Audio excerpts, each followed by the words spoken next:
Vida e Saúde, começando mais uma vez juntinho de você. Eu agradeço sua presença, quero convidar você para ficar bem à vontade e para ficar atento, porque agora é hora de focar na sua saúde. Vamos juntos? Olha, no programa de hoje nós vamos conversar um pouquinho sobre prisão de ventre e eliminação saudável. Eu sei que esse é um assunto um pouco íntimo, nem todo mundo gosta de entrar em contato com ele, mas ele é importante, aliás, é importantíssimo, então fica com a gente. Mas o programa Vida e Saúde tem outras coisas acontecendo aqui também. Hoje é dia de fighting. Vamos ter mais um treino para fazermos juntos com Tânia Santos por aqui. E a receita está por conta de um incrível bombom Prestígio com damasco.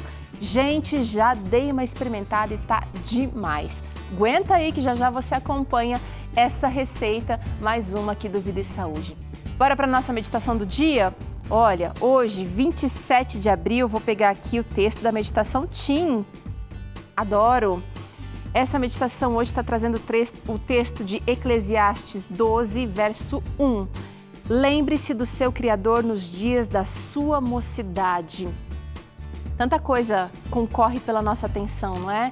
Muitas coisas que a gente precisa escolher e deixar de lado outras, mas aqui a Bíblia está dizendo que a gente deve, nesses dias, né, talvez os melhores, os mais produtivos da nossa existência, a gente deve buscar a Deus e buscar conhecer, desenvolver um relacionamento com Ele, para que a nossa vida realmente seja completa, seja plena, seja incrível. Com Jesus é possível. Vida e Saúde está só começando. A gente vai ali e volta já.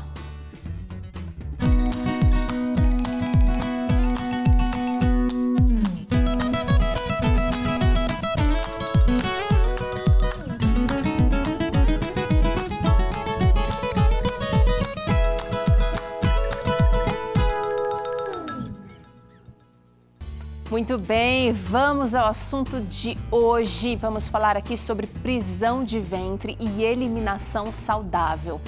É um assunto que talvez tenha te incomodado aí, mas talvez você não tenha buscado ainda ajuda médica. Então, participa agora com a gente da nossa conversa com o especialista. Eu já vou te apresentar já, mas eu quero saber de você. Como é que você costuma prevenir a prisão de ventre? Pode me contar? De repente, tem aí algum cuidado que você toma com a sua rotina, no seu dia a dia. Você pode contar pra gente a sua história ou a sua receita pode ajudar outras pessoas enfrentando o mesmo problema. Então vamos lá, você usa o QR Code aqui na sua tela ou então você digita o nosso contato que é 12 98266 0004. Com a gente hoje temos ele que é nutrólogo, Dr. Clevin Canuto, ele é cirurgião também, pela primeira vez aqui no Vida e Saúde, né, doutor? Primeira vez, é um prazer estar com você aí, Tero, e com todos os telespectadores também. Prazer é nosso, doutor. Vai falar de um assunto muito importante aqui, prisão de ventre. Eu acho que é bom a gente definir o que seria prisão de ventre, né, doutor? Bom, é um assunto realmente delicado, como você pontuou, mas para uma definição de prisão de ventre ou constipação, intestino preso, a gente tem uma série de sinônimos, né? Basicamente, a gente tem que entender que se trata de um sintoma, que pode estar relacionado a doenças ou mais ligado a um aspecto do funcionamento natural, e a gente vai abordar um pouco mais sobre isso, mas em termos de definição, a gente tem critérios que foram tratados por especialistas lá em Roma, e chamam critérios de Roma 4. E basicamente envolve não só o número de evacuações reduzido, né? Menos de 3 vezes por semana de evacuações é um dos critérios, mas também o esforço para eu conseguir eliminar essas fezes e também a necessidade de realizar laxantes, o uso de laxantes, né? Ou medidas até manuais para tentar expulsar e eliminar essas fezes. São sintomas que muitas vezes as pessoas não dão muita importância, Teru, mas são bem fundamentais de serem observados. A gente não tem muito hábito, e conversando até com os pacientes, muitos falam, eu nem vejo as minhas fezes, nem sei como é que está, mas a prisão de ventre pode ser um problema a ser trabalhado e importante de ser considerado para a qualidade de vida. Olha que legal, doutor, já trouxe aqui alguns indicadores que podem representar a prisão de ventre. Você já vai aí se classificando ou se percebendo, mas ele já disse uma coisa importante, é legal você verificar as fezes, porque elas podem indicar algum problema que você não está sabendo o que está acontecendo aí dentro. Agora, existem causas bem comuns, bem simples para a prisão de ventre e outras mais complicadas, né, doutor? Sim. A gente divide em causas primárias e causas secundárias. Causas secundárias seriam aquelas relacionadas a doenças que podem realmente predispor a uma constipação. Causas primárias seriam aquelas mais relacionadas ao funcionamento intestinal, padrão alimentar, estilo de vida. Para a gente dar exemplos concretos, entre as causas, a gente pode também pensar nas causas secundárias o uso de medicações. Uma medicação antidepressiva, que muitas vezes é necessária, pode ter como efeito colateral uma constipação, né, intestinal. Outros remédios também a gente poderia citar aqui, como diuréticos, remédios para outros transtornos psiquiátricos, além da depressão, também outros remédios para controle de dores crônicas, dores mais intensas, né, como medicações chamadas opioides. Isso são causas secundárias. Também hipotireoidismo, que é uma doença um pouco mais até prevalente ultimamente, pode também interferir. Então, tem causas relacionadas a doenças, eventualmente doenças até que obstruem a passagem intestinal, como um tumor intestinal. Aí a gente vai para causas mais secundárias. Graças a Deus que a gente tem principalmente causas primárias. Então, na maioria das vezes, são causas que a gente pode lidar de uma maneira mais tranquila e resolver dentro do ponto de vista do estilo de vida, que é o que vocês trabalham muito aí no programa, né?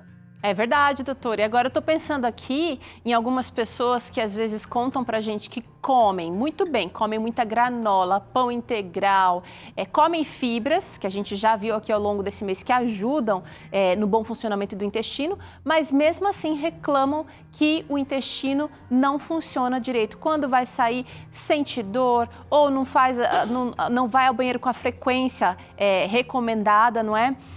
O que pode estar acontecendo de errado, doutor? É interessante o que você falou. Realmente, pessoas que já têm um padrão alimentar mais saudável, eles podem ter sintomas relacionados à prisão de ventre, à constipação, que são associados a outros aspectos do estilo de vida, como, por exemplo, o uso de água, pessoas que não bebem água adequadamente. A gente recomenda 1,5 litro a 2 litros por dia, né, naqueles pacientes que não tenham alguma contraindicação médica. Eles podem ter um risco maior de apresentar constipação. Pessoas, por exemplo, que não praticam atividade física têm uma possibilidade maior de ter esse tipo de dificuldade também. E vale lembrar que as pessoas que têm constipação e já usam fibras de maneira adequada, elas não são candidatas a ter o uso de fibra como algo benéfico para elas, né? Tem até estudos mostrando isso. Mas, como a gente comentou, das causas primárias, que são a maioria, realmente a gente tem que abordar outros aspectos do estilo de vida. E, claro, pensar se não é uma causa secundária. Por isso é importante a avaliação do profissional, justamente para excluir uma causa secundária que precise ser abordada para realmente reverter esse quadro. Tudo isso, doutor, ainda sem contar, né, o estresse, a tensão. A gente vive dias de tensão com notícias, com a economia, foi Covid alguns anos atrás já, não é? Isso tudo, eu queria até saber, o intestino e até o estômago, né, que fazem parte do trato digestivo, eles também sofrem com a tensão, porque eu sinto dor nas costas se eu estou tensa. O intestino também, de repente, pode ficar tenso e dificultar a eliminação saudável? Com certeza, Teru. A tensão, o estresse, como você comentou, tem aumentado, né, numa rotina corrida, estressante. Realmente isso pode não só causar sintomas aí de prisão de ventre, como diarreia, uma distensão abdominal, e realmente a gente precisa se policiar em relação a isso, identificar fatores estressores que muitas vezes estão relacionados ao nosso dia a dia, mas que precisam sim ser atenuados por aspectos que favoreçam o alívio desse estresse, como também aspectos do estilo de vida, lazer, etc. E realmente a rotina também, além do estresse em si, alterações psiquiátricas podem se relacionar à prisão de ventre também. Olha só. Isso é bem comum. Você já percebeu aqui ao longo desse mês, com as nossas conversas com os especialistas, que o funcionamento do intestino está diretamente relacionado ao nosso humor. Então, faz sentido o que o Dr. Clevin está falando de doenças mentais ou problemas mentais, emocionais, influenciar na eliminação das fezes. A gente tem um banheirinho bonitinho aqui, doutor, mas a gente vai agora analisar alguns tipos de fezes. Você de casa não se assuste, porque a gente fez de uma maneira mais didática aqui. Como é que eu sei que meu cocô não tá legal, que de repente eu preciso verificar o que eu tô comendo ou buscar ajuda médica? Vamos dar uma olhada? Vamos revelar aqui esse primeiro tipo aqui que não é legal, gente. Fezes esbranquiçadas. Realmente, Lutero, é uma apresentação clínica até comum, porque o que dá cor às fezes é o pigmento biliar, que ele é processado no intestino. E a gente tem a vesícula biliar, que contém a bile, quando a gente come, ela é liberada para o intestino para ajudar na emulsificação de gorduras e processo digestivo. Quando há, por exemplo, alguma obstrução da passagem da bile para o intestino, a gente vai perder essa coloração das fezes e pode eliminar fezes claras, né? Pacientes que têm pedra na vesícula, que eventualmente a pedra da vesícula foi para o canal da bile, causou uma obstrução, ficam com icterícia também e as fezes ficam brancas, né? A gente chama de acolia fecal. Então é um ponto a ser notado. Percebeu que tem cólicas, muita dor, as fezes começaram a sair esbranquiçadas, né? É importante atentar para isso. Agora, ao mesmo tempo, se você também tem fezes esbranquiçadas com muito muco, é importante ter atenção porque pode estar relacionado a um processo inflamatório intestinal. E é um dado relevante também. A gente precisa olhar mais aí aquilo que a gente elimina. Afinal de contas, vai dar pistas, né, doutor? Exato, com certeza. Vamos dar uma olhada aqui, olha, gente, em mais um tipo de cocô que não seria ideal. Fezes sanguinolentas. Perfeito. Quando você apresenta fezes sanguinolentas, você pode ter sangramento de várias regiões do tubo digestivo, principalmente nas partes mais baixas, próximas à saída, ali na região retal, na parte final do cólon, né, que é o intestino grosso. Sempre que você tiver sangramento, talvez êstero seja mais fácil. Todo mundo fica logo atento quando tem sangramento, né? E vale a pena investigar a causa. Muitas vezes pode ser relacionada a uma doença orificial, que nós chamamos, que são lesões ali próximo ao ânus, na saída das fezes, como doença hemorroidária, fissuras anais, que muitas vezes estão ligadas à prisão de ventre, quando você elimina fezes endurecidas e acabam machucando ali aquele tecido delicado, né? Que é semelhante ao tecido labial da boca, né? A mucosa que a gente chama. E quando isso sangra, você tem gotejamento por cima das fezes. Você pode também ter o sangue misturado às fezes, aí você já pensaria num sangramento mais intestinal. Mas em todo caso, você precisa de uma avaliação médica, né? Inclusive, a gente tem aqui, gente, uma imagem de um cocô meio sem formato, talvez fezes moles, mas talvez um cocô duro aqui, doutor, representaria esse sangue também, porque com dificuldade para ser eliminado, né?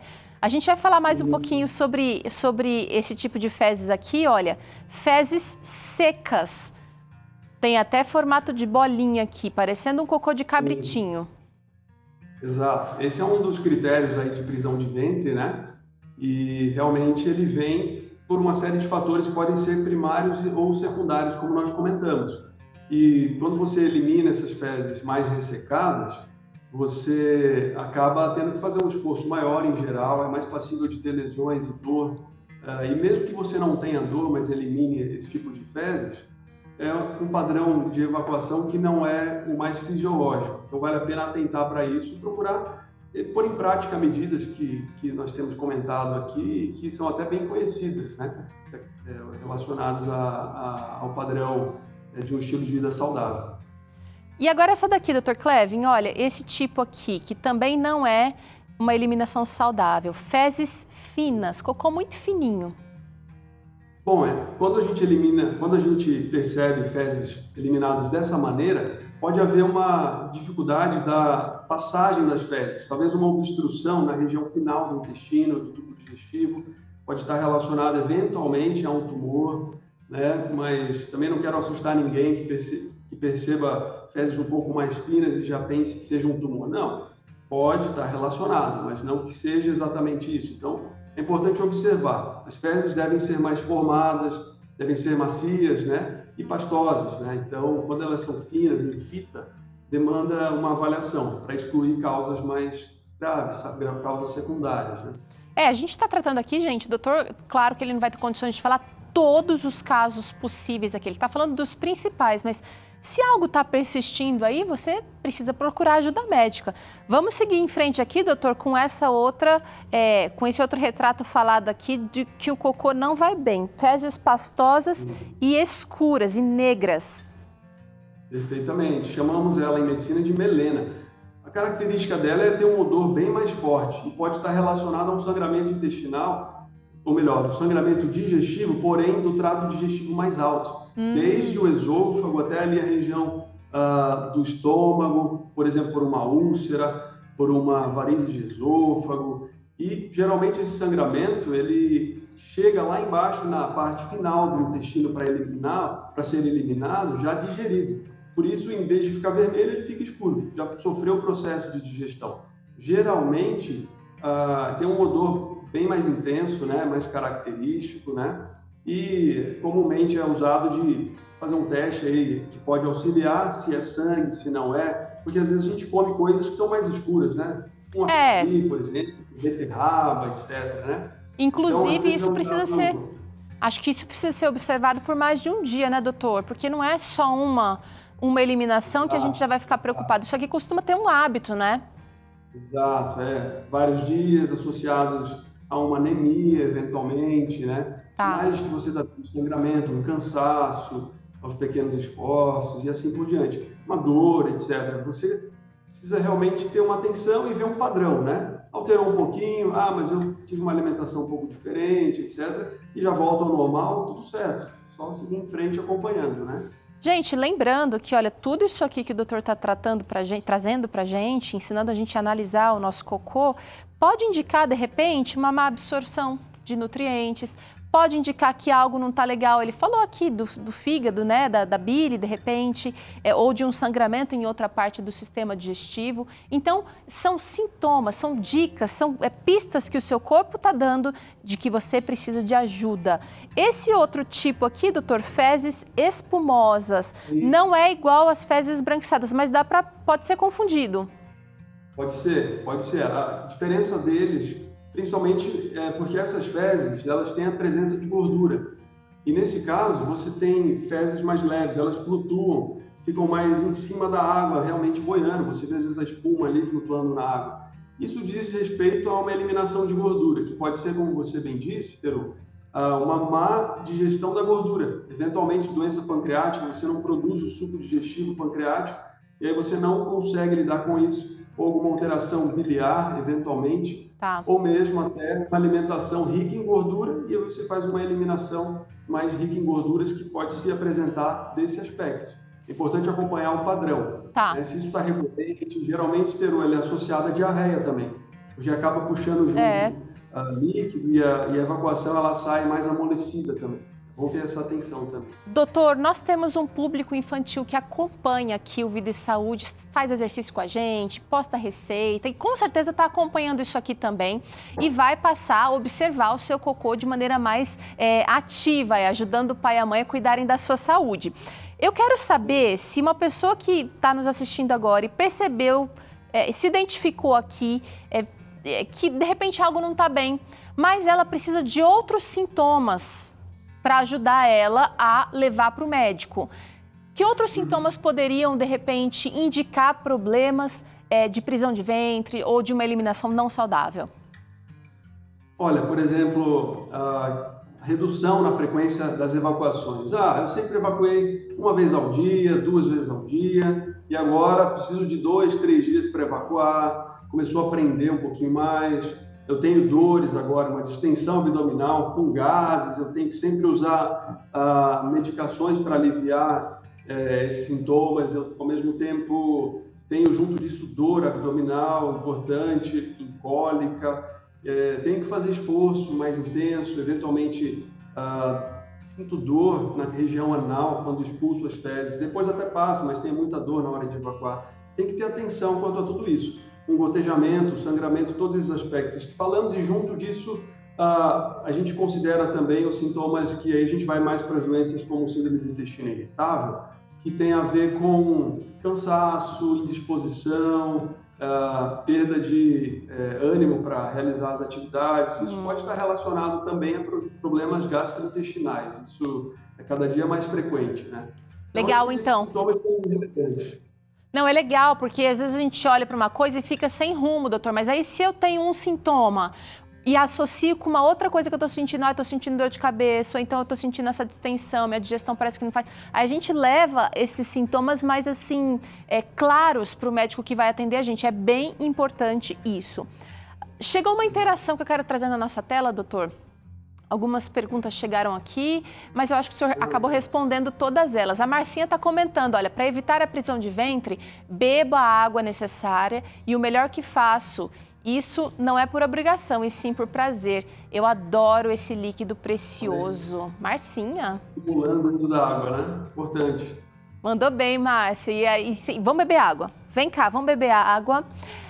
Vamos aproveitar. Você de casa, vai buscar um copinho d'água aí, beba um pouquinho de água agora.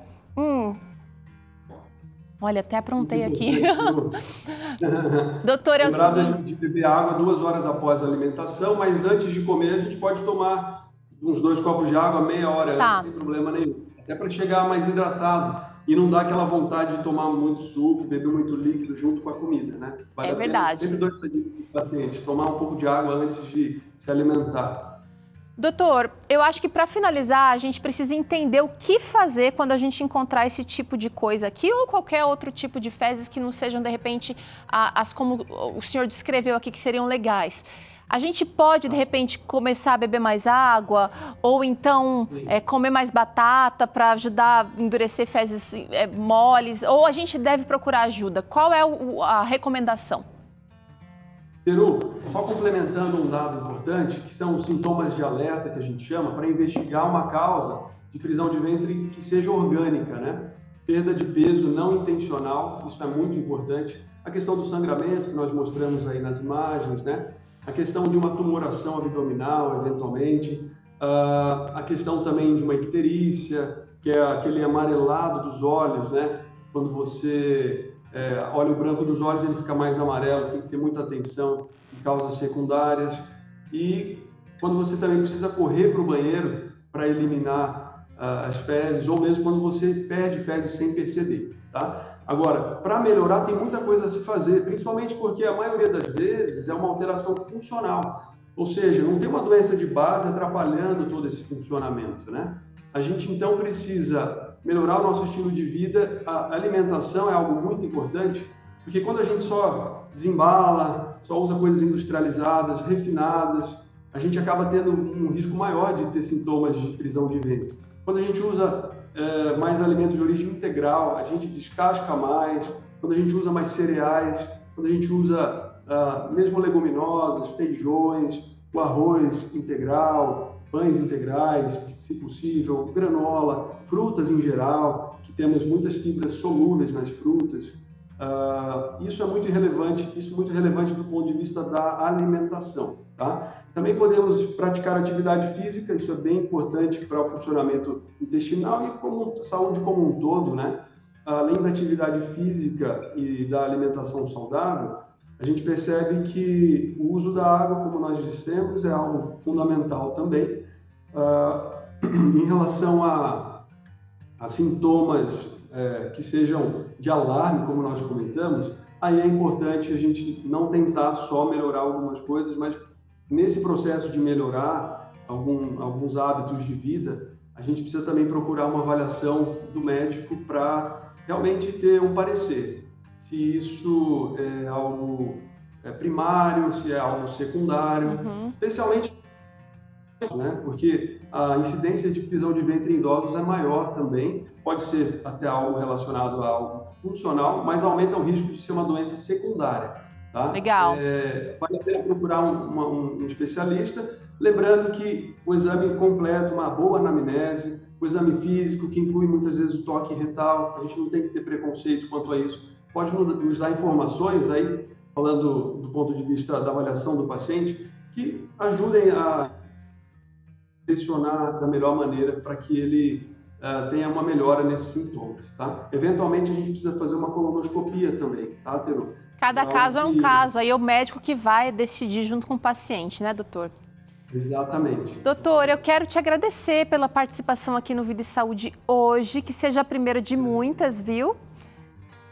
Legal. Foi um prazer, tá? Eu admiro muito o seu programa e o benefício que ele traz a toda a população. A gente fica à Estamos disposição. juntos, estamos juntinhos. Aliás, eu quero até indicar para você de casa o Cevisa, onde o Dr. Clevin atende também, @CevisaOficial pelo Instagram, e também tem o perfil do Dr. Clevin, Dr.Clevin Canuto, doutor abreviado, e você pode, de repente, mandar sua pergunta lá para ele. Ele vai responder, né, doutor? A gente nem combinou, mas... Sim, a gente está à disposição.